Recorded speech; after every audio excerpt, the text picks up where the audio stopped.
Hola, muy buenas tardes. Bienvenidos al Seminario Trinacional de Actores Emergentes de Seguridad Humana del CISAN. Les agradecemos mucho que estén acompañándonos en esta transmisión en el canal de YouTube del CISAN. Es para mí un gusto continuar con esta serie de seminarios y con las presentaciones que hemos tenido. En esta ocasión, la presentación será en inglés y tendremos un invitado de lujo muy importante para nosotros de la Universidad de Sherbrooke. Y pues es para mí un gusto poder presentar a este ponente y además a nuestro muy querido Jorge Vírchez, quien pues ha participado regularmente en otras actividades del CISAN y que esperamos también, además de este seminario, que siempre serás bienvenido. Ahora tenemos otro seminario de estudios canadienses también. Si nos daría muchísimo gusto si quisieras ser parte de él. Y bueno, pues entonces a partir de este momento primero voy a presentar a nuestros colegas y luego vamos a pasar al idioma inglés para continuar con el evento. El doctor MAKELA, quien nos hará la presentación del día de hoy, es miembro del Colegio de Abogados de Quebec y profesor titular de la Facultad de Derecho de la Universidad de Sherbrooke, donde fue director de los programas de Derecho Común y Derecho Transnacional de 2010 a 2014. Como abogado, trabaja principalmente en Derecho Laboral y del Empleo, Derecho Administrativo y Derecho de los Derechos Humanos. Además de representar a individuos y sindicatos ante los tribunales, ha actuado como educador para varias federaciones laborales y con estudios de Derecho en la Universidad de Montreal. El profesor MAKELA realizó estudios de posgrado en filosofía y es autor de numerosos artículos académicos sobre teoría jurídica y epistemología, derecho laboral y del empleo, derecho administrativo, derecho de los derechos humanos y derecho de la educación superior. Sus trabajos son citados por los tribunales quebequenses y canadienses, incluso por el Tribunal Supremo de Canadá. En 2018 coeditó Law and the Sharing Economy, Regulating Online Market Platforms, publicado por University of Ottawa Press, y su monografía Cannabis au Travail, Aspects Juridiques, será publicada por LexisNexis a finales de este año. Thank you very much, Finn, for being here in this seminar. También presento al doctor Jorge Vírchez, quien junto con Roberto Zepeda nos hará el honor de comentar lo que presente el profesor MAKELA. Posiblemente Juan Luis Coronado y yo, que estamos anunciados en el cartel para comentar, tengamos algunas dificultades para hacerlo, pues le ofrecemos una disculpa al profesor MAKELA y también a ustedes, nuestra audiencia, por causas de fuerza mayor. Posiblemente no podamos participar, pero bueno, pues además del doctor Zepeda, quien ustedes ya conocen bien, estará con nosotros el doctor Jorge Vírchez, quien es profesor emérito de la Laurentian University en Ontario, Canadá. Ha sido profesor del Departamento de Geografía de la Laurentian University desde hace 30 años, miembro fundador del programa de maestría en Relaciones Indígenas de esa universidad. El doctor Vírchez ha venido trabajando sobre resiliencia y subjetividad en comunidades indígenas canadienses en la región del subártico canadiense y problemáticas de pobreza y seguridad alimenticia en la provincia de Ontario. Muchísimas gracias, Jorge, por estar con nosotros. Entonces le cederé la palabra al doctor Roberto Zepeda para que conduzca esta sesión. También está con nosotros Enrique Palard. Muchísimas gracias, Enrique, por estar aquí con nosotros como parte de los invitados y supongo también de los comentaristas para esta sesión. Bienvenido, Enrique. Doctor Zepeda, el profesor Henry Palard es profesor eméritus también de la Universidad Laurentian y es conocido. Es un gran honor tenerlo aquí porque es una persona muy importante, tiene muchos contactos y investigación en varios continentes. Entonces, es un privilegio para tenerlo con nosotros. Muchísimas gracias, Jorge. Muchísimas gracias, Enrique. Bienvenido. Un gusto tenerte con nosotros. Roberto, pues te dejo a cargo de la sesión. Y bueno, pues aquí seguimos. Gracias a los invitados. Muchas gracias al doctor Juan Carlos Barrón Pastor, nuestro secretario académico del Centro de Investigaciones sobre América del Norte, CISAN de la UNAM. Many thanks to Dr. Juan Carlos Barrón, who is the academic secretary of the Center for Research on North America. Ahora vamos a escuchar esta presentación magistral del doctor Finn MAKELA, the Federal Division of Legislative Authority and Labor Relations in Canada, que es un tema fundamental, sobre todo considerando que el tema laboral es muy importante comprenderlo en Canadá, y sobre todo Canadá es uno de los países más descentralizados en el mundo, y eso implica una legislación central del gobierno central y de los gobiernos subnacionales. Please, Dr. Finn, if you would like to start with your presentation. Many thanks for accepting to present this interesting paper in CISAN. Gracias. Estoy muy feliz de estar aquí hoy. Lamento que mi español sea terrible. Por tanto, mi presentación será en inglés. So, thank you so much, Roberto, Jorge, and Juan Carlos for the invitation to come and speak today at the CISAN, and also to the CISAN for holding these seminars, which I think are quite interesting. So today, as you can see, my presentation is on labor relations and federalism in Canada. So why did I choose this subject? Well, first, the three countries in North America are federations. So federalism itself is an interesting axis from which to approach the CISAN's mission to deepen knowledge about the United States and Canada and their relations with Mexico. Second, with the integration of the three North American economies, first through NAFTA and now through the USMCA, understanding our different labor regimes is also an interesting axis of approach. So my presentation today combines these two, so federalism on the one hand, labor law on the other, to give an example to deepen our understanding of how the Canadian regime works, and maybe open up for discussion about comparisons between the American and Mexican situations. So Jorge, if you can slip to the next slide, please. Okay, so introductory notes, those are done with. So today, just the kind of overall, what I'm going to talk about is first a brief history of Canadian federalism from the conquest onwards, and then more important, the impact of federalism on labor law in Canada, which will be essentially divided into three subsections. So first, the historical development of labor relations law and its interaction with federalism in Canada from Confederation. And then I'll have a brief talk about what the actual situation is. As was mentioned, Canada has a quite decentralized regime, and it creates some fairly strange situations, or situations that might be seen as strange from the perspective of unitary states, or even from the perspective of more tightly integrated federations. And then finally, look at some of the consequences of federalism, of the interaction between federalism and labor relations going forward. And maybe if we have time, a little legal puzzle that is created by this the strange overlapping regimes in Canada. So if you can move to the next slide, please, Jorge. So starting with just a brief, and this is very brief history. I'm not a constitutional historical scholar, but just to get some basic concepts on the ground. So as you probably know, what is now Canada, prior to initial occupation by France,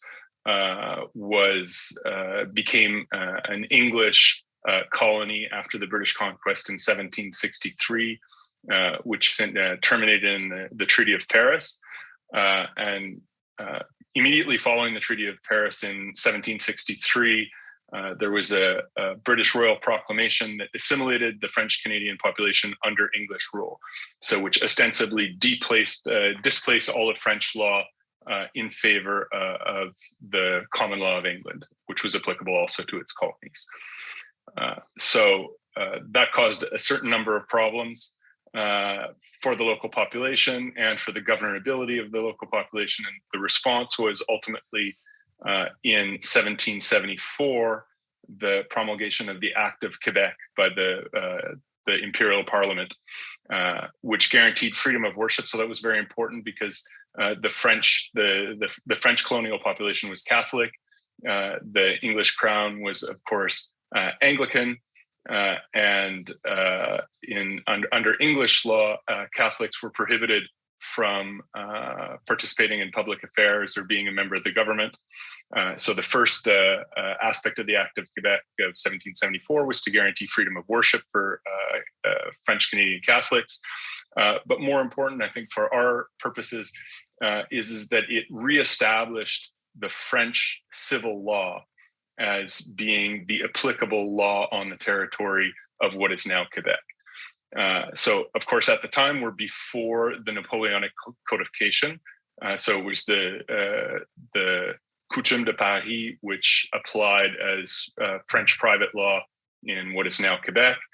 But that would later then develop including a civil code, which is very tightly modeled on the Napoleonic Code.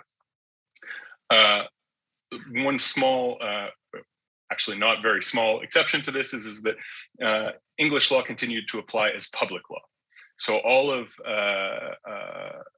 relationships between individuals in the state and of paramount importance, criminal law continued to be the English law. So, and this is still the case today.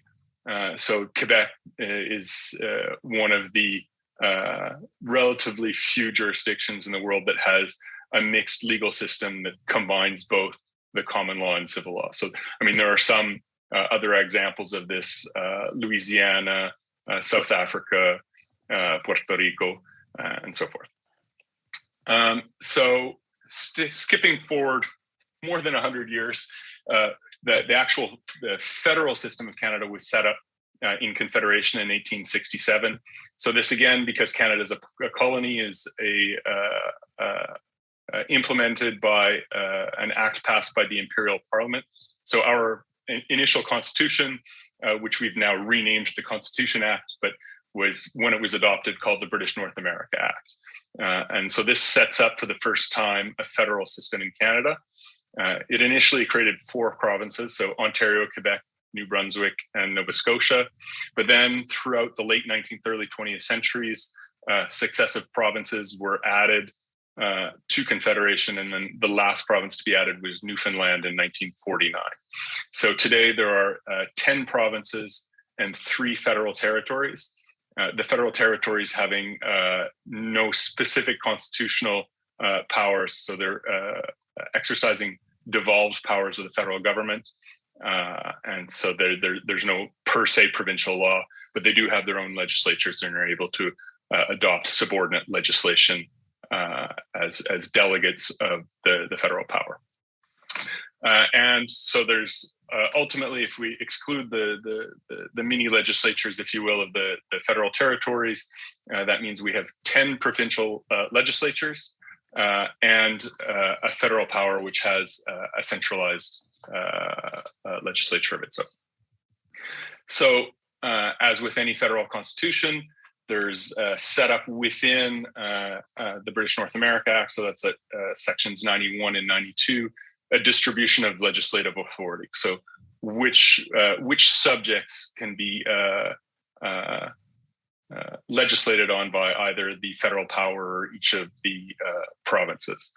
And so though this was set out in 1867, it's still, with some modification, the same distribution of legislative power that we're living with today. So I can give you some examples of that if, Jorge, if you want to go to the next slide. So for instance, You have on the left side here, you have the federal authority. So it's over interprovincial trade, commerce, banking, the postal service, defense, maritime navigation, shipping, that kind of thing, criminal law, and then it has a kind of double set of residual jurisdiction, which is essentially that anything that is not specifically assigned to the provinces, or something that is that was not conceived of at Confederation, presumptively then falls to the federal authority.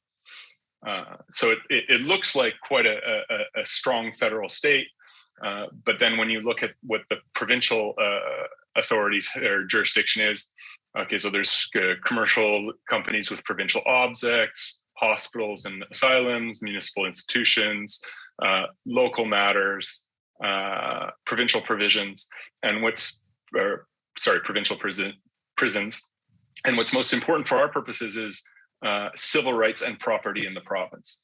And so that was interpreted very early on to mean the entirety of the private law in the province.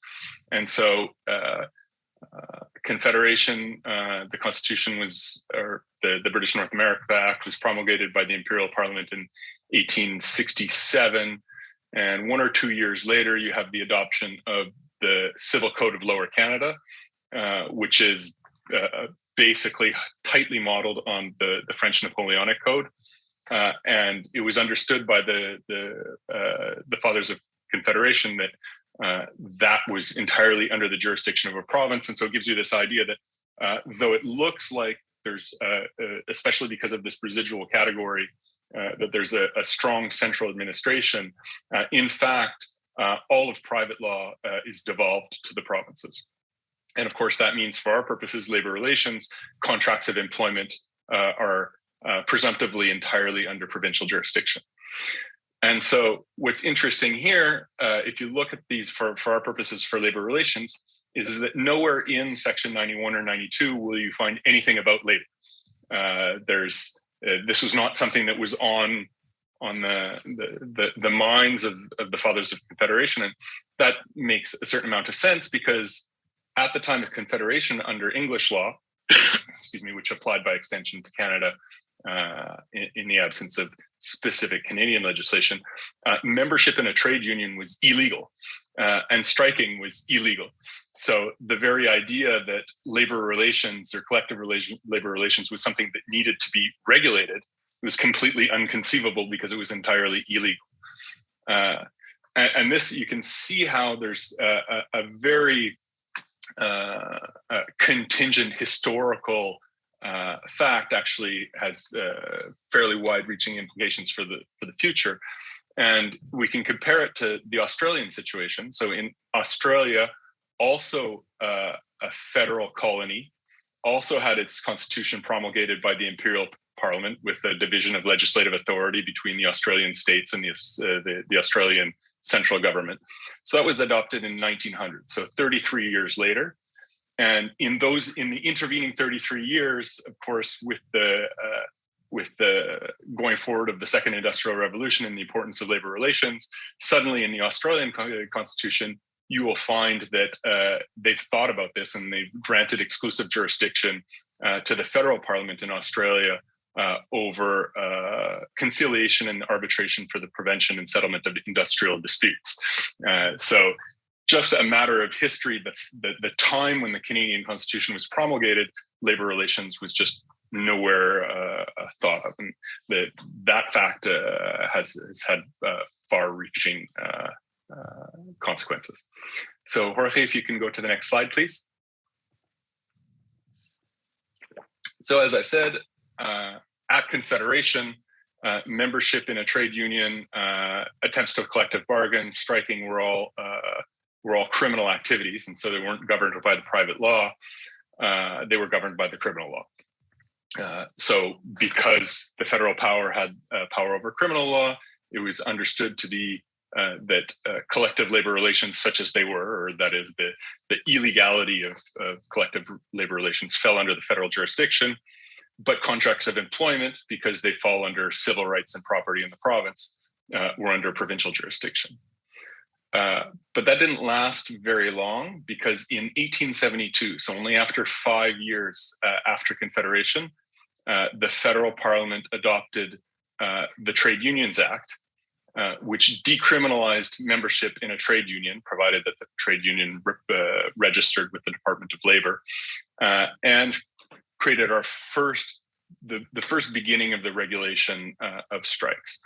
Now, at the same time as membership in a trade union was decriminalized, the penalties for participating in a strike were augmented, so that technically you were allowed to strike, but there was a whole bunch of new crimes that were created that essentially governed all of the activities that you would normally do during the strike. For instance, what they called watching and besetting, which is essentially being outside of an establishment and trying to convince people not to go inside. So immediately after 1872, there's now this question of, well, who gets to regulate collective labor relations? And this was unclear. And so what happened was a period of almost 40 years in which the federal provinces and the federal power and the provinces began to concurrently adopt different and sometimes competing collective labor relation regimes, because it was unclear who had the power to do this. So this was eventually decided in 1923 by what is the Judicial Committee of the Privy Council, which is essentially a chamber of the House of Lords that acted as a final court of appeal for decisions coming out of Canada. And so in this 1923 case, Snyder versus Toronto Electric Commissioners, there was two competing regimes, a federal regime and a provincial regime, and the House of Lords was asked to determine whether governing labor relations was under the authority of the federal parliament or the provincial legislatures. And what might seem surprising to those who know a bit of, for instance, U.S. constitutional law, is that the House of Lords did not use the trade and commerce power, which could be interpreted very largely as giving a wide latitude to the federal power. In the same way, for instance, the Interstate Commerce Clause of the U.S. Constitution has been interpreted to give a lot of power to the federal government. Instead, that power was interpreted quite strictly by the House of Lords, and I think the probably prevailing understanding of what was going on is that the House of Lords, in rendering decisions about the division of powers, was interested in keeping the provinces strong in order to act as a counterweight to the central government under a kind of a divide and conquer position from the English crown vis-a-vis its Canadian colony. So in any event, the federal government argued that, well, they had decriminalized striking and being a member of a trade union. It was still technically a criminal matter, and they could recriminalize it if they wanted, and so it would remain under federal jurisdiction. So that was one argument. And then the other argument that got some traction was that it was part of this residual category of things that didn't exist at Confederation and therefore should be under the exclusive jurisdiction of the federal parliament. Neither of these arguments were accepted by the House of Lords, who eventually came to the conclusion that collective labor relations were an exercise of civil rights and property in the province, and therefore presumptively fall under provincial jurisdiction.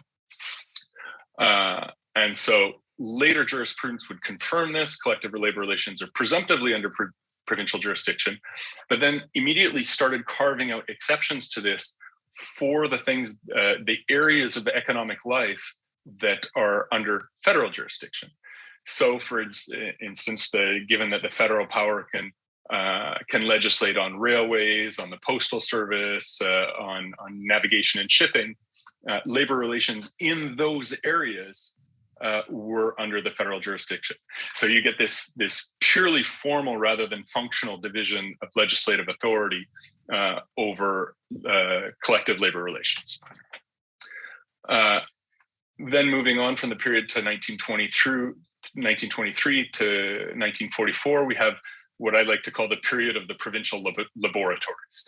And this is often trotted out as kind of an example of one of the benefits of a federal structure is that you can have the individual subnational entities legislating in a kind of a laboratory way, trying out different things that then can eventually percolate up to the federal authority. And so there was quite a variety of different labor relations regimes adopted in the various provinces, inspired in Quebec, for instance, by French legislation, elsewhere by Australian and New Zealand legislation. And so up until the Second World War, we have this possibility that there's going to be a multiplicity of quite different labor relation regimes in Canada.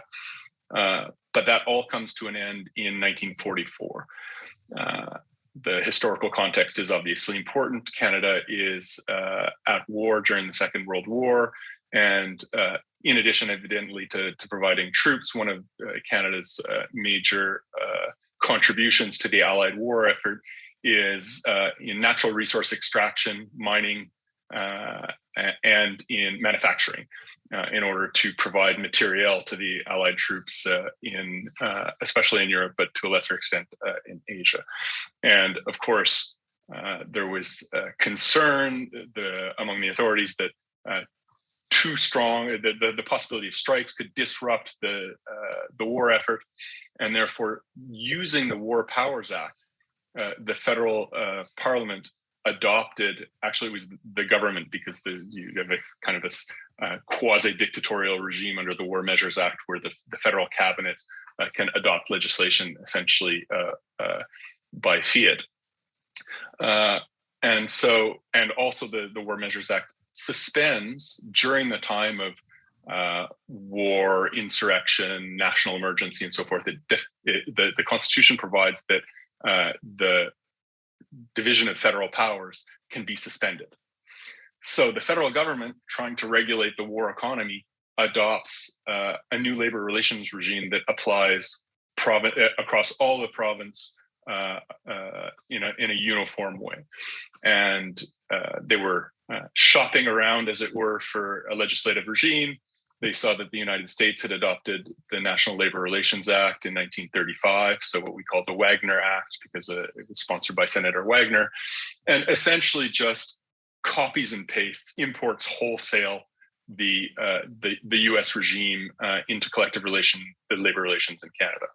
And so those of you familiar with the Wagner Act will not be surprised that it contains, for instance, formal recognitions of unions by the state through a democratic process, either counting cards, membership cards signed, or by holding a secret ballot vote, collective bargaining at the level of the enterprise, majoritarianism, so you can't have multiple unions in the same enterprise. It's one union that has the majority of votes that gets to represent all of the workers.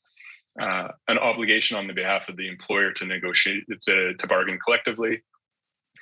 While there's a collective agreement in place, there can be no strikes or lockouts, and any disagreement about the interpretation of the collective agreement goes to mandatory arbitration rather than being litigated before the courts. So standard for North Americans, or for at least in any case, Americans, looks like kind of standard Wagner Act style labor relations, but which because of the war applies in Canada across the board, regardless of the federal division of powers. And so then when you get the transition to the post-war period, in 1946, the federal government loses its war measures power because we're no longer at war in a national emergency, and the provinces regain their power to legislate over collective labor relations. But now they kind of have, the ball has begun rolling. This has been applying in the provinces, and so they just kind of keep going with it. And then they adopt their own legislation, which is either identical or very similar to what the federal legislation was during the war. So what you get is this period of laboratories where there was experimentation of different kinds of labor relation regimes basically gets shunted to the background, and you get very similar regimes adopted across the various provinces. And so essentially it's a de facto harmonization of labor relations statutes. Now, there are some small exceptions to this. For instance, in Quebec, they maintained a regime for sector-wide bargaining in some very specific instances, which was modeled on the French labor relations regime. But in general, we have variations on the Wagner Act in all the provinces. So you have Diet Wagner Act, Cherry Wagner Act, Caffeine-Free Wagner Act, but they're all basically the same thing across the provinces. So the next, there'll be some variation, but not that much. And the final step for our purposes is the patriation of the Constitution in 1982. So, as I said, the original Constitution of Canada, the original federal Constitution of Canada was in 1867, was enacted the Imperial Parliament. Canada had slowly gained independence from the United Kingdom, becoming a dominion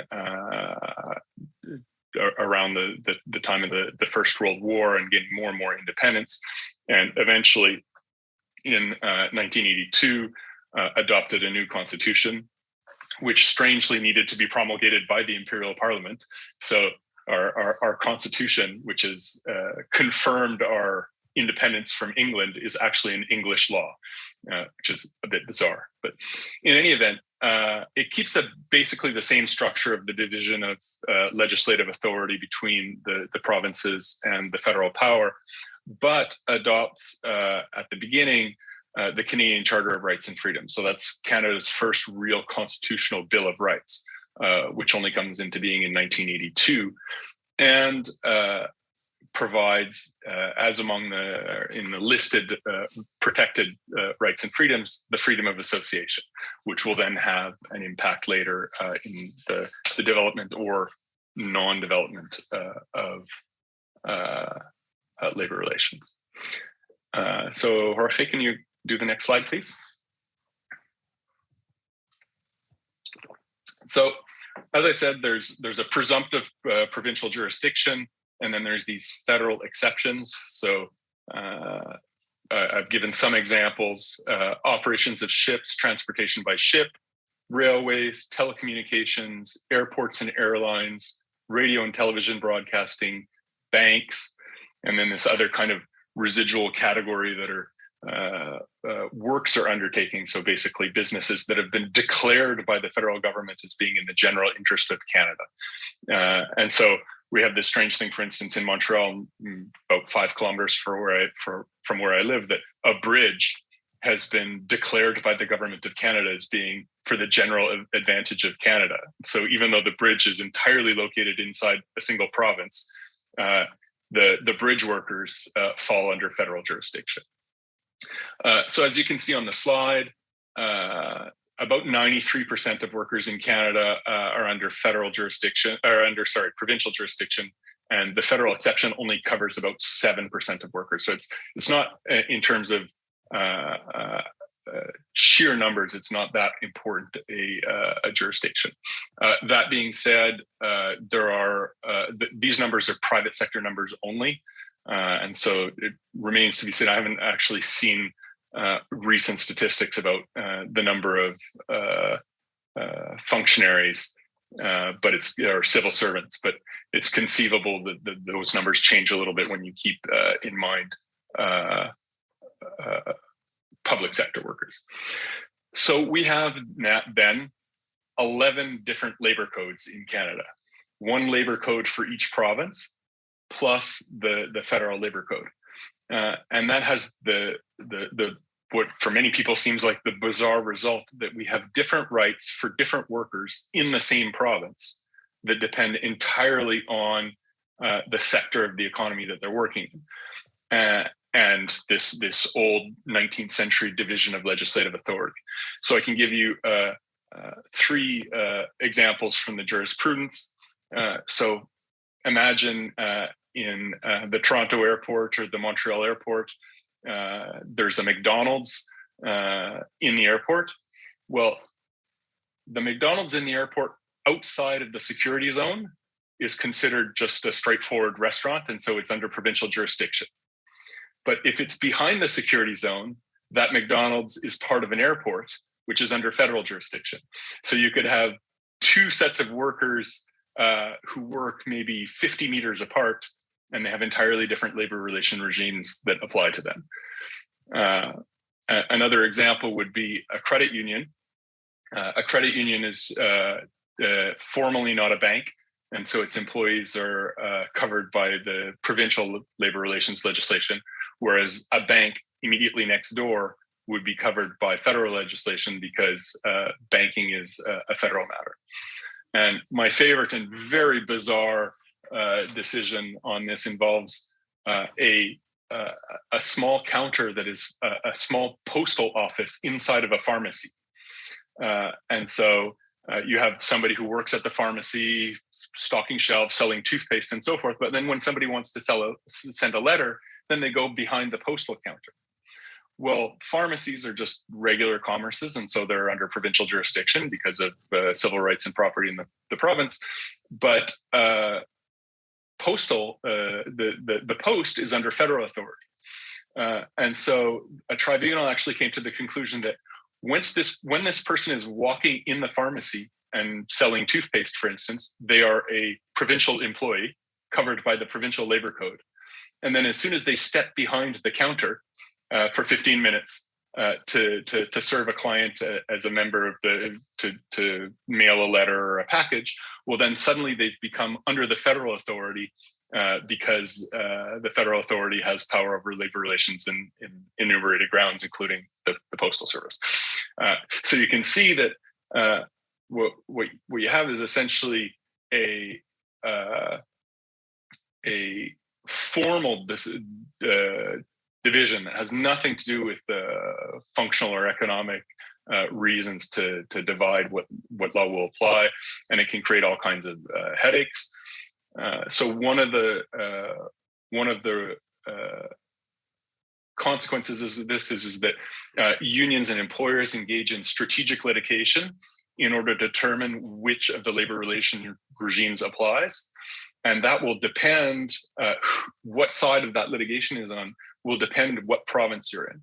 So in a province, for instance, like Alberta, where the provincial regime is less generous than the federal regime, the employer will argue that they should be provincial, so that they have the less generous regime, whereas the union will argue, no, they should be federal because the federal regime is more generous. But then if you get in a province like Quebec, where the provincial regime is more generous, then the shoe will be on the other foot. And the parties will be litigating this essentially constitutional litigation for pure strategic reasons to determine which of the two regimes will apply. Evidently, you can imagine there's a lot of interaction between policy and law in this area. Just a couple of examples. The general arc is that the federal jurisdiction has a capacity to be a leader. And in some cases, there's been commissions looking at Canadian labor law where they've advanced that, okay, well, if the federal power, even though it only covers 7% of workers, if they provide a model regime, then it'll give an incentive for the provinces to harmonize with the federal regime. But as a matter of fact, the federal code is often and historically been behind some of the provincial governments in expanding protections for workers. And the two provinces that have been the most generous to workers are British Columbia and Quebec, and fairly consistently, the federal regime has been less advantageous to workers. On the other hand, in those provinces where the federal protections are more generous, it does serve as a model for the provinces and offers arguments for those who want expanded rights. And we've seen that during the pandemic with the federal government modifying the labor code to provide a series of protections for workers, and then those protections being argued also, trade unions and so forth arguing in Ontario notably, that those protections ought to be also incorporated into provincial law. So overall, still a surprising amount of harmonization due to the historical factors that we looked at, with, in my view, significant divergence unlikely in the future. And that's because of the last point that I raised in the previous slide, which is the constitutional entrenchment of the freedom of association. So generally, modification in a given provincial jurisdiction is on the margins, and they kind of swing back and forth on very small points, depending on whether there's a center-left or a center-right government that's in power in the province. So one of the areas that this plays out is in how a trade union gets certified as the representative of a group of workers. Generally, employers and center-right parties prefer it to be done by secret ballot vote. Generally, unions and center-left governments prefer it to be done by verification of membership cards. And so there's examples pretty well in every province in Canada where a center-right government comes in, imposes secret ballot votes, they get booted out, a center-left government comes in, and they revert back to a card check system. This actually also happened at the federal level in the last 20 years or so. So, as you know, federal systems are often described as mechanisms for regulatory competition, leading to the most efficient regimes. That doesn't seem to be happening in Canada. It's mostly just political considerations. So, for instance, if you tried to make a comparison with Roberto Romano's famous The Genius of American Corporate Law, where she shows how regulatory competition between states to get corporate charters, you can't really get that off the ground as a comparison with labor law. Some employer groups and right-wing think tanks publish report cards indicating which provinces are most friendly to investment, which translates basically into which provinces are least protective of workers.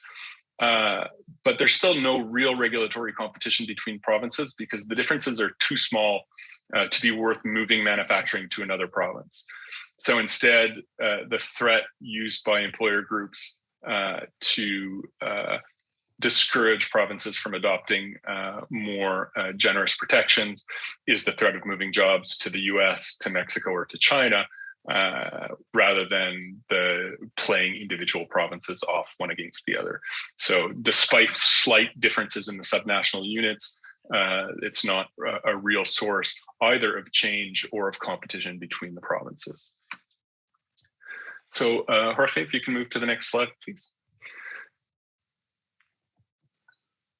So moving on to the two impacts or the consequences for the future.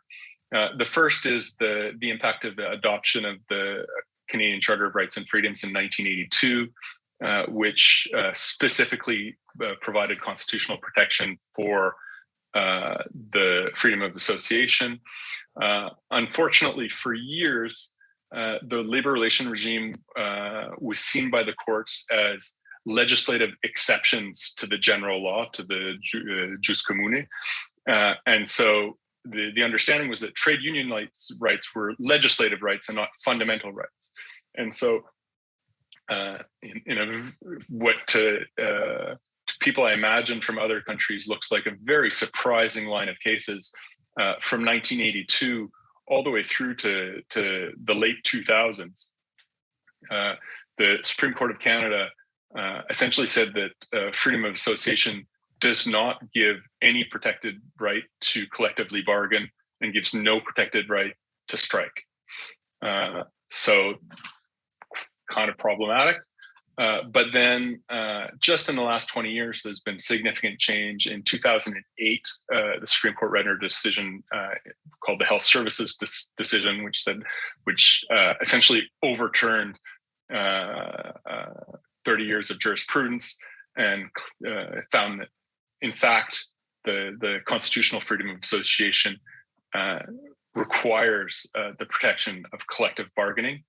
And then in 2015, in a decision called Saskatchewan Federation of Labor, the court came to the conclusion that the constitutional protection of the freedom of association also protects the right to strike.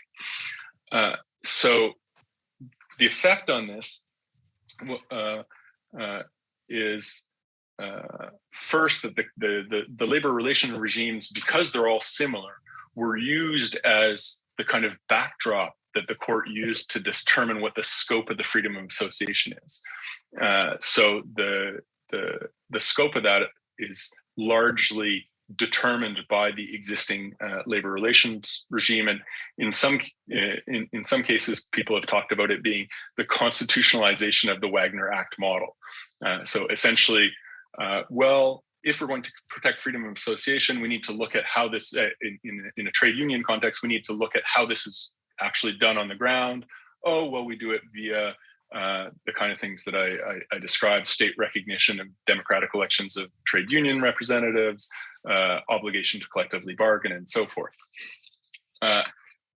So the labor relations laws have had quite an impact on the interpretation of the freedom of association, but the effect of that is essentially to further entrench the similarity between the regimes across jurisdictions, because now the Supreme Court has given itself the power to determine whether a regime is or is not constitutional under the constitutional protection of the freedom of association.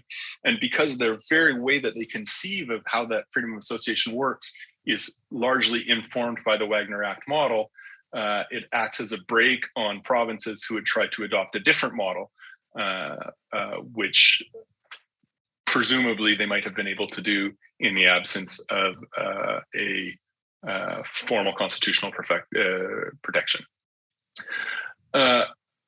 So in my view, what I call the provincial laboratories, they're not only dead, but they're unlikely to be revived. So ultimately, what I think one of the alleged advantages of federalism is stymied in the labor relation context in Canada, with the result being that despite formal autonomy to determine the content of labor relation regimes, they're unlikely to be very different across provinces. So if you can come to the next slide, please. This has led me to one puzzle. This is just a fun puzzle for legal scholars. It's not particularly a large-scale political problem, but in Canada, the jus commune, the general law, is used as underlying principles to interpret federal legislation. So this is, I understand that this is something similar to what's operated by Article 14, paragraph 3 of the Mexican Constitution, which refers to general principles of law used to interpret federal legislation. So normally that doesn't pose a problem, except that as I mentioned at the beginning of my presentation, in Quebec, we have a civil law regime, and in the other provinces, we have a common law regime. So you have two different sets of underlying general law, which can be used to interpret the federal legislation. So this raises a bit of a puzzle for interpreting federal legislation in the labor relations context, because either the underlying law is provincial law. Now, if the underlying law is provincial law, that means that you have different rights for different federal workers depending on which province they're in. So you could have a postal worker, for instance, who's clearly under federal jurisdiction, who works in Ontario, and the underlying rights and obligations that are used to interpret the labor code, the federal labor code, would be the common law. And then, say in Ottawa, right across the river in Gatineau in Quebec, you'd have a worker for the same employer who would have different rights and obligations because it would be the Quebec law that underlies it. Now, the second problem with that, of course, is that if the underlying law is provincial law, then it raises the question of what the underlying law is in the federal territories, because the federal territories don't have any provincial law. So then that leads you to believe, okay, well, there must be some sort of underlying federal law. But if there's an underlying federal law, then it's not clear what it is, because it would have to be some sort of strange mismatch of common law concepts and civil law concepts. So ultimately, functionally, I don't think this is only has some small impact on the margins, but it shows how the Federal Division of Legislative Authority, in this case, in the context of labor relations, raises conceptual puzzles for legal scholars. So just to finish up here, like I said, in Canada, the division of jurisdiction over labor relations is a pure historical accident. And the results of this historical accident are contradictory. So on the one hand, purely formal rules arbitrarily determine the rights of workers within a given province based on 19th century categories that have no principled relation to labor relations law. On the other hand, the unification of labor law in 1944 reduced the possibility of the provinces acting as laboratories for testing different ways to conceptualize and regulate labor relations. And constitutional interpretation has crystallized this relative uniformity. And so it makes it unlikely that there's going to be a major overhaul in the future. So there'd be much more to say on this topic, but I think that gives a general overview, and I'd be really happy to discuss it further if anybody has questions or comments. Many thanks, Dr. Finn, for your excellent presentation. Now we have the comments. I don't know, we have Jorge VÍRCHEZ, but I don't know if Juan Carlos, before leaving, wants to make some comments. Dr. Juan Carlos Barrón. Well, thank you very much, Finn, for this very interesting presentation. Something that we struggle a lot when we study North America as a region is the problem of different legalities, construction from the historical laws and combinations, and the case of Quebec. It's very familiar to us as Mexicans because it's related to the French and the Napoleonic laws. We find like the connections of the Latin America within North America in the legal roots of Quebec and Mexico. And I enjoy very much your presentation, but also was learning and understanding how difficult it should be to combine something that is so different than the common law and the whose it's amazing how this and well, so this for me, this session has been a very productive for me. I'm learning a lot. Usually we, unfortunately, I'm very far from the juridical discussions and debates, but every time we get close to that, for example, when we discuss the agreement, the commerce agreement, and when we discuss the problems that we will have within the commerce agreement related to labor issues, and we are finding that we have so many potential disagreements or controversies that we will find, and we can expect now. And while I was listening to you, I was thinking, well, how Canada has deal with this? How you manage to keep together something that is ontologically and epistemologically different, a different base for regulation, a different idea of what regulation is for, and law. And so I really want to thank you because of how much I learned in 1 hour. You synthesize something so complicated, and I want to thank you. There's my gratitude for this wonderful presentation, and that would be my main comment and gratitude. But also I have this concern about well, as you may know, in Mexico we are having a lot of problems with labor regulations and how to link Mexico to the region with a very complicated, I wouldn't say complex, but complicated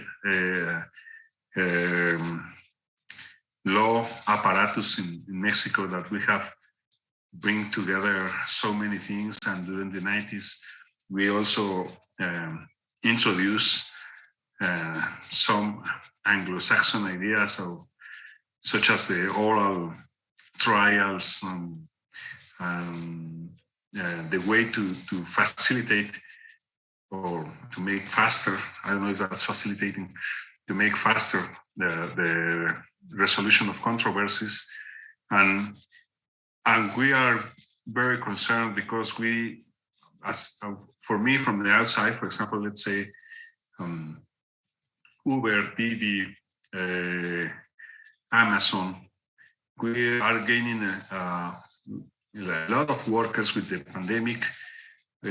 We have seen a growing number of workers that somehow work for this company, but they do not belong to the company.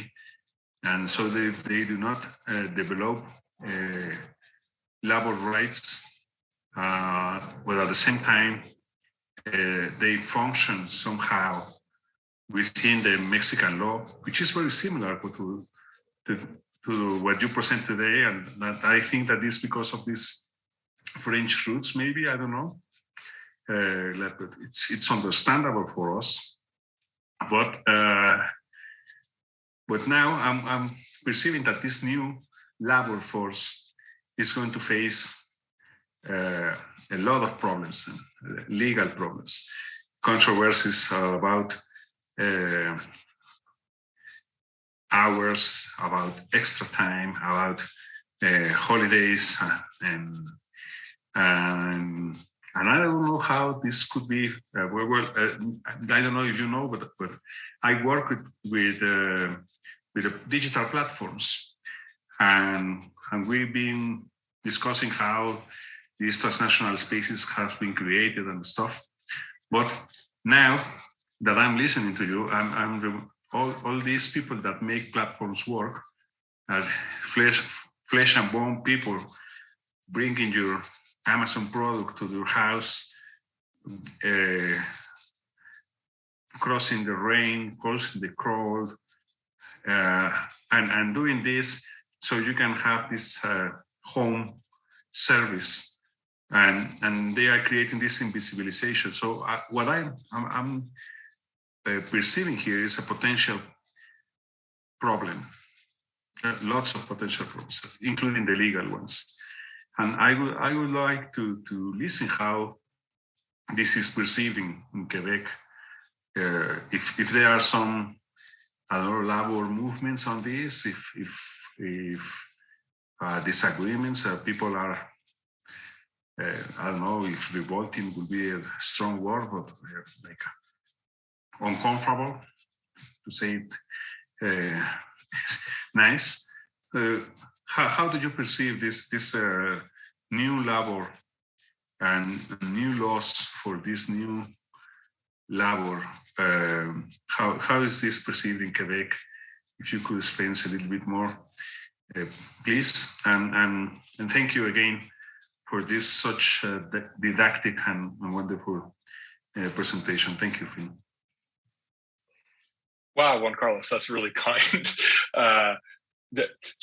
Before I get to the platform stuff is really interesting, and I want to talk about that. But just to come back with what you were saying with the the changes to Mexican labor law, my understanding is that the UMCA is requiring, imposing some sets of modifications, and some of the things that I set out today, I think, give credence to the view that there may be a certain kind of legal imperialism going on there. Because Canada wholesale adopted the Wagner Act and then constitutionalized it, what we've seen is that once you've always operated within a specific labor relations regime, then the way you're going to understand fundamental trade union rights are largely determined by the contours of that regime. So my concern with the USMCA, with the changes that it requires in Mexico, is that it becomes essentially make your regime like ours, rather than make it respectful of trade union rights. And so if you look at, for instance, continental Europe, the way trade union rights are radically different from how they're cashed out in North America, and they're seen by the ILO as being, with some exceptions, respectful of principles of the international labor law, freedom of association, and so forth. So there's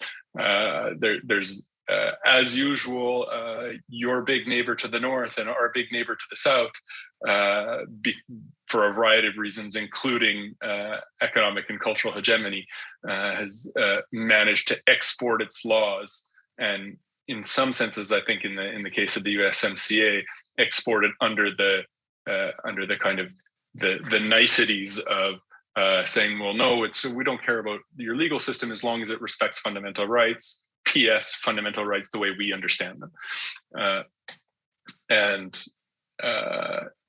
even Canadian trade unions have been kind of behind that. I know there's the president of the Canadian Labour Congress was discussed the USMCA as a mechanism to increase labor rights in Mexico, with an understandable corporatist kind of agenda behind that, which is that, well, if Mexico is seen as insufficiently protective of workers' rights, then there will be more dislocation of production, especially in the automobile sector, to the United States, to Mexico.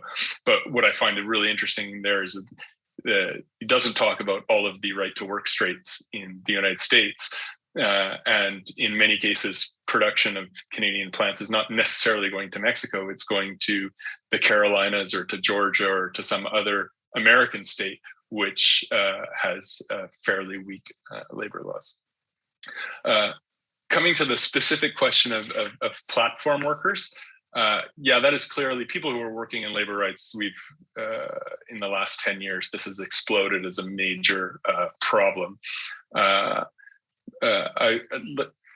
During the intro, you mentioned that I published a book with a couple of colleagues on regulating online market platforms.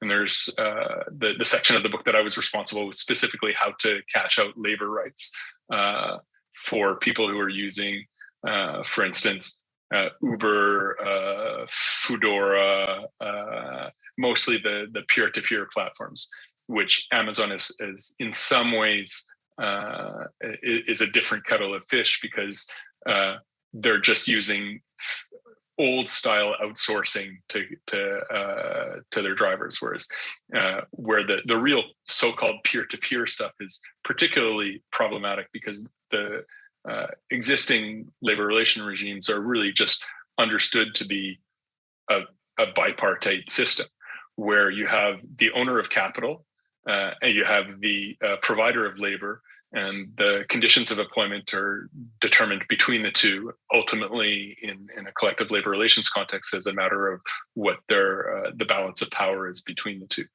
And so when you have platforms, allegedly the worker himself is bringing his own capital, right? The Uber driver brings his own car, or the Foodora delivery person brings his own bicycle, and so forth. And so you don't have this tight, this clear demarcation between owner of capital and provider of labor. But In fact, in many cases, for instance, Uber will be renting the equipment to the driver, or even financing the car. So they've used legal categories in order to skirt labor relation regimes. And in most jurisdictions, including Canada, that I know of, this has all been cashed out in terms of what they call classification and misclassification cases. Like, is this person really an independent contractor, or should they actually be considered an employee? And some Canadian jurisdictions, including Ontario, have specific rights for what they call dependent contractors. So this was designed, for instance, for taxi drivers, for truckers, for some fishermen who technically own their own tools, but they only ever have one client who sets the wages. And so they're functionally employees. So there's been some litigation around that. I know in Ontario there was a union for Foodora workers that was certified in Toronto. There's been some attempts to organize platform workers in Quebec, but my feeling is that that's not enough. Like, essentially, what we're doing is we're saying, okay, we're going to keep the same boxes. And now we're just going to litigate over to try and get the platform workers into the employee box. But those boxes are 19th century boxes. So it's not clear to me that a robust set of labor rights are ever going to be really operationalized if we continue to use those boxes. So there's some move in some jurisdictions to try and expand the boxes. So for instance, in England, they had this intermediary category between self-employed and employee, which are called worker. And so a worker is not regulated by a standard contract of employment, but nor are they entirely an independent businessman. And the labor tribunal in England, which was eventually confirmed, my understanding, by the superior courts, was that Uber drivers count as workers under this intermediate regime, and therefore gained some rights. In France, the legislative response was to actually adopt within the French labor code a new category of workers employed through digital intermediaries, which is not just a general category, but specifically designed to apply to these to platform work. It remains to be seen whether or not it's actually going to get to the to actually have a beneficial effect. My sense is that if you look at the history of labor relations, I mean, it's always a bit complicated, but the general arc is that workers get together and force employers and governments to either implement or adopt regimes that will give them some rights. So with the all of the tools that are being used by Uber, by Foodora, by all of these platform companies, those are the very same tools that are being used now by workers to create new sui generis workers movements that aren't unions, that aren't respecting national borders, that aren't requiring certification, and they're able to get some gains for the workers. So I don't have an easy solution for you other than to say that pretty well anybody working in labor relations knows this is a huge problem, but I think many of them, probably because we're always comfortable using existing conceptual categories that we've been taught as students and then worked on as a kind of our comfortable little sandbox. So far, much of the litigation has just been about who goes in what box rather than really rethinking the boxes. Yes, thank you. Thank you very much. I apologize for making questions instead of comments, but it's really interesting for this. And I was thinking about, I don't know how does it work in Quebec, Canada, the union links to the politics, because in the United States we have seen the transformation of the relationship between unions and politicians in the last 20 years. And it's happening also in Mexico with the current government. The current government is, on the one hand, fighting outsourcing and certain legal transformations of the last 20 years, but on the other hand, is trying to recover the links to corporative unions in order to gain certain power. So, but that would be a different conference. I thank you very much, Finn, for this wonderful presentation. Thank you, Roberto, for your consideration, and thank you, Jorge and Henry, for your allowing me to make the first comment. Thank you very much. I finish my participation here, Roberto. Thank you. Thank you, Juan Carlos. Very interesting your comments and your questions. So let me say that this is a very wide topic, so probably we will need another panel in the near future. But now let me ask, please, Jorge Vírchez, who is also un profesor emeritus professor de la Laurentian University. If you allow me, I'm going to speak in Spanish for the audience. El doctor MAKELA ha hecho una interesante presentación de las leyes laborales de los estados federales, particularmente el caso canadiense, que es bastante interesante por la complejidad que tiene este país, ¿no? El fin nos transportó un poquito a la historia, ¿no? Para poder comprender qué es lo que pasa actualmente en Canadá, y que hay que ir un poco a la historia. Canadá fue primero colonizado por los franceses. Esto es un periodo que duró de 1534 hasta 1763.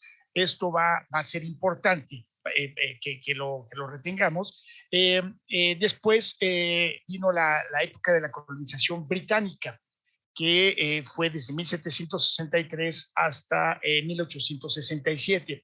Ahora hay que considerar que Canadá es el único país de todo, dijéramos, de todo el continente americano, junto con Brasil, que no tuvieron una guerra de independencia, sino fue un acuerdo que fueron a pedir a la reina: oiga, queremos ser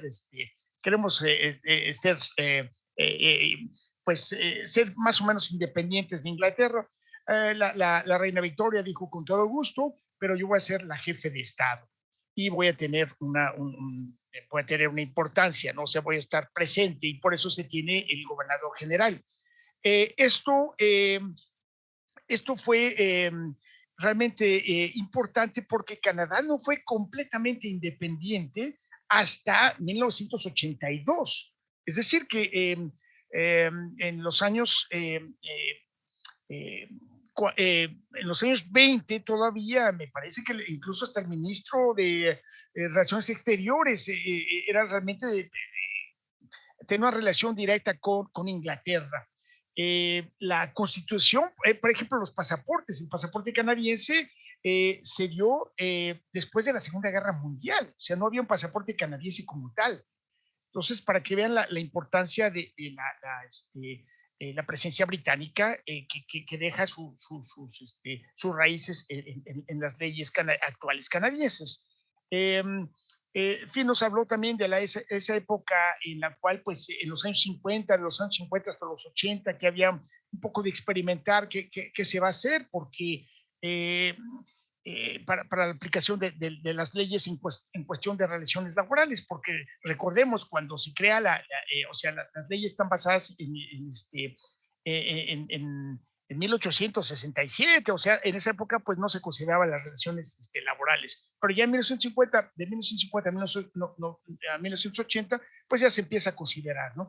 Y llega finalmente lo que se llama la repatriación de la Constitución canadiense, que es pues prácticamente sacar una fotocopia a la Constitución británica, traérsela a Ottawa, y la reina vino inclusive a traer esa fotocopia y a partir de ahí ya las modificaciones que se hagan a las leyes de esa constitución, bueno, ya son canadienses, o sea, ya realmente es ahí el momento que Canadá va a obtener realmente su independencia. Ahora, Canadá es muy complejo, o sea, tenemos el sistema de provincias, tenemos los territorios. El doctor MAKELA nos informó de los 11 códigos que tiene Canadá, o sea, con las 10 provincias y el federal, ¿no? Pero también los 3 territorios, pues se unen con el Código Federal. Esto es muy complejo porque nos dio el ejemplo de un restaurante que está en el aeropuerto. Si está fuera de la zona de seguridad, pues se aplican las leyes laborales de la provincia, pero si entra uno, pasa esa barrera, dijéramos, y entra ya al aeropuerto, que es jurisdicción federal, ahí se aplica el federal. O sea, Canadá en ese sentido es muy particular de todos los países. Yo creo que Canadá es medio raro en ese sentido, ¿no? ¿Qué otra cosa?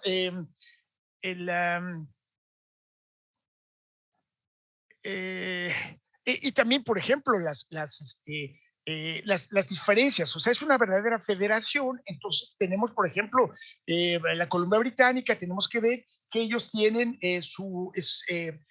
son muy generosos en cuanto a las leyes laborales, mientras que el resto de las provincias y también el federal son más estrictos. Y esto crea confusiones. Por eso al final él decía que es como un rompecabezas, ¿no? Realmente de tratar de entender Canadá. Y acuérdense también que tenemos el Código Civil que se usa en Quebec, que es una herencia de Napoleón, y en las demás provincias se tiene el common law, que es británico. Esto también crea muchas confusiones.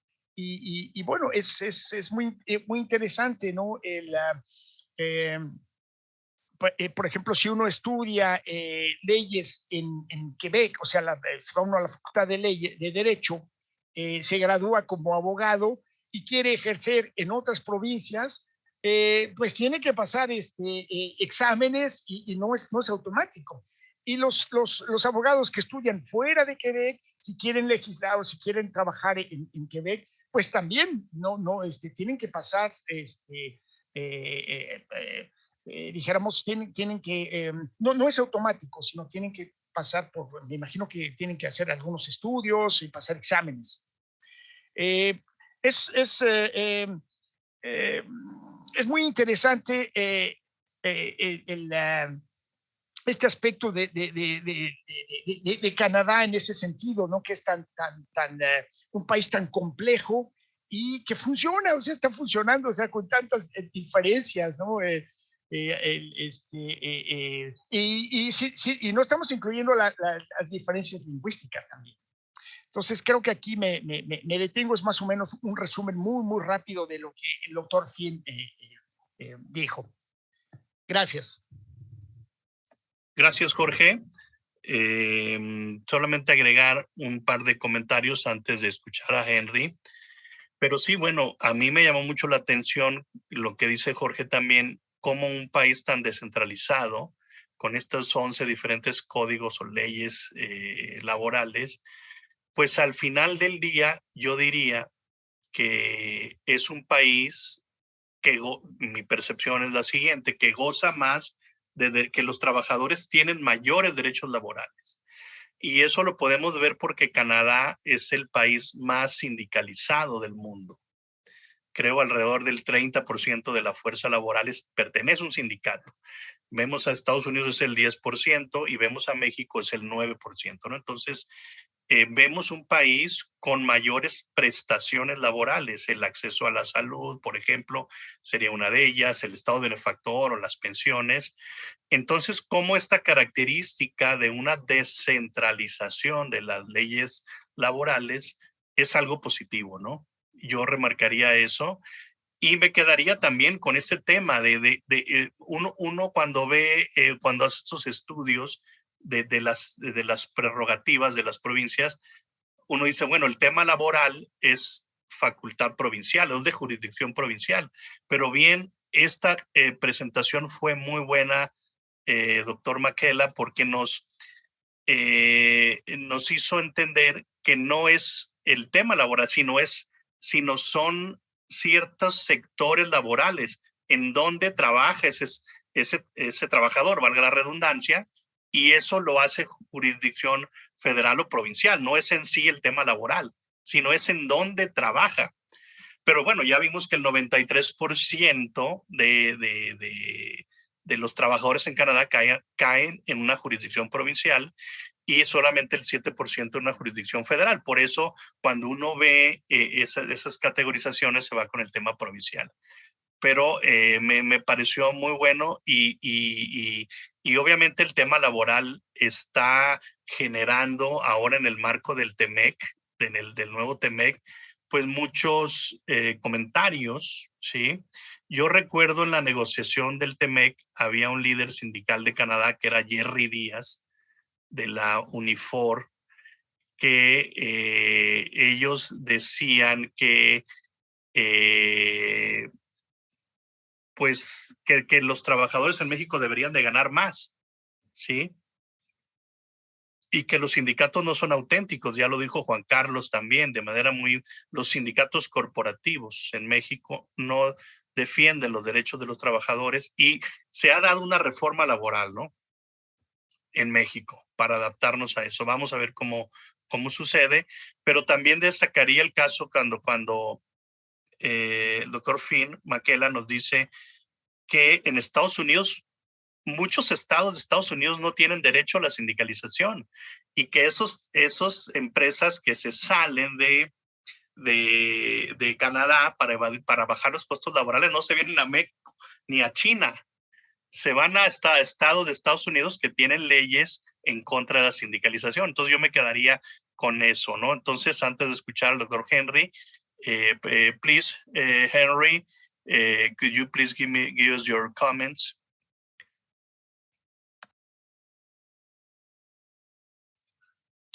Thank you. Gracias. Merci. My comments will be very short, and the first comment is to add to something that Finn said about this division of competency, parliamentary competency over, or legislative competency over labor matters at the provincial sphere and at the federal sphere. It's interesting to note that the test used to distinguish federal competency, to make the test between do labor relations matters belong in the federal sphere or the provincial sphere, have been described by a justice of the federal court, and you know this person, Justice David Stratus, and he is critical of the Supreme Court of Canada. And it's rather interesting what he says. I'll read the quote because it's not often that you have a Supreme Court of Justice of Canada telling out loud in a judgment, I don't understand what the Supreme Court of Canada is doing here, but I'm going to do what they tell me to do. Okay, and this is what he says. The methodology laid out in Canadian Western Bank in Alberta. This is Stratus speaking in Anishinaabe Police Services and PSAC in 2015 at the Federal Court of Appeal, and he's saying that methodology laid out by the Supreme Court of Canada and Canadian Western Bank in its 2007 decision, however, does not apply here in labor relations matters. He's saying they laid out, the Supreme Court of Canada laid out a methodology for separating federal and provincial, determining whether a matter is federal, whether a matter is provincial. Says that methodology that they set out in their decision doesn't apply here for reasons that escape me. The area of labor law is regarded as a special area with special rules that must be followed. Okay, now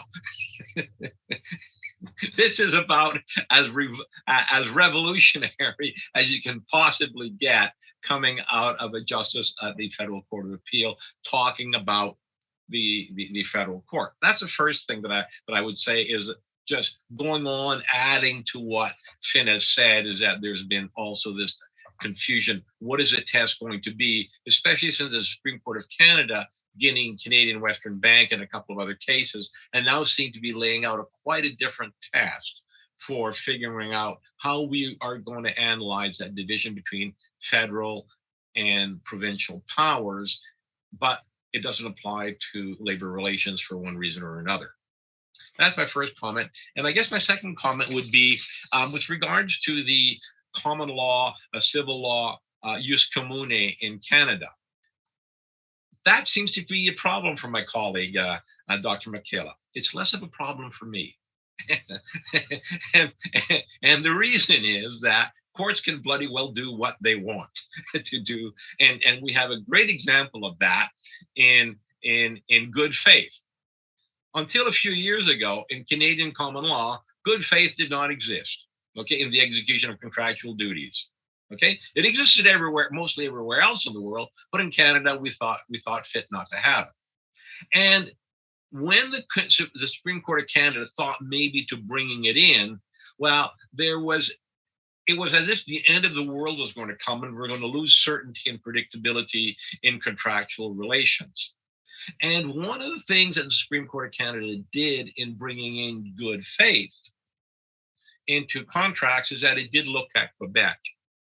And it did look at the Uniform Commercial Code. It did look at other places, how they had gone, how they had dealt with bringing in good faith in the execution of contractual duties. And they found out that the walls of contractual certainty did not come tumbling down. We still had contractual certainty. People still got along. Business deals still got done.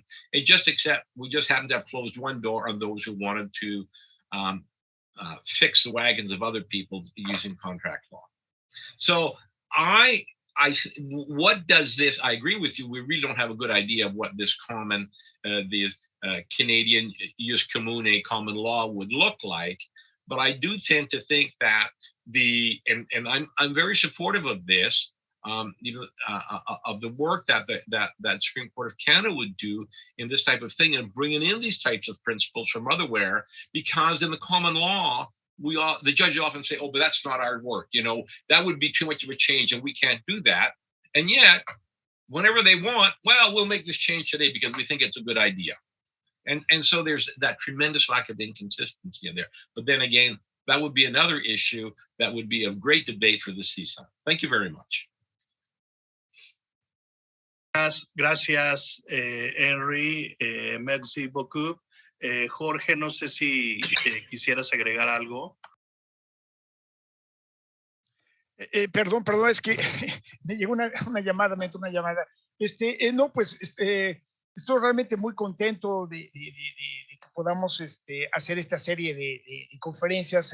Aprendemos mucho. Canadá es un país muy especial, medio raro. Entonces, entre más podamos conocerlo, es mejor. Y ¿cómo lo podemos conocer? Pues a través de este tipo de conferencias. Gracias.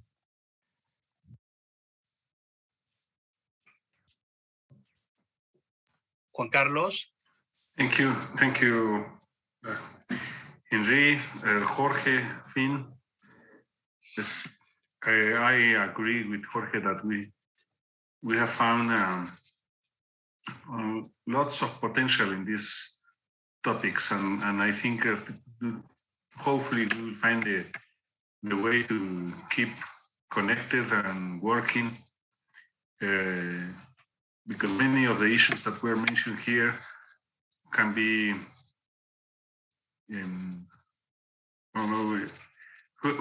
we think from CISAN that we are building somehow a region, and it's happening as a fluid, as something that comes like I don't know, like like a wave that, and we try to understand what has already happened. And in these issues, we have many that would be very, very good to discuss, to study together, maybe to follow up in a different session, some of the issues that we have here. Roberto, thank you very much for making this possible. As always, the work you do is so important. Well, for this seminar is vital. You are the core, the soul of this seminar, and I thank you for this, for making this possible. Hopefully, we will find a way to have a second one, making a follow-up of these issues, and maybe, I don't know, to find a way to keep this common interest together. Thank you very much, Roberto. Thank you to Olfin. It was a real pleasure. Thank you. Many thanks, Juan Carlos. And finally, Dr. Finn MAKELA, I don't know if you have some comments, final comments to close this excellent presentation. Well, my first final comment is to say that I'm not going to engage with Henri Pallard on our differences of opinion about the nature. We'll do that privately. Other than that, just thank you so much for the invitation. It's been very interesting. I'd love to flip it around and learn some more about Mexican federalism and about Mexican labor relations law. But as Juan Carlos said, I think the work that the CISAN is doing is really important, and I'm looking forward to following the future works of the center. Excelente. Many thanks, Finn. Jorge. Thank you very much. Gracias. Gracias a todos. Harry, thank you very much. Thank you. I will be in touch in January to fix a date. Perfect. So the next conference and presentation will be Henry. Thank you very much, Henry. Of course, we will also be part of the panel to make some comments to your presentation. And thanks very much again. Muchas gracias a la audiencia que nos sigue, que nos siguió por YouTube. A nombre del CISAN, del Centro de Investigaciones sobre América del Norte, de la UNAM, les agradecemos su presencia. Hasta pronto. Gracias, hasta la próxima. Hasta luego.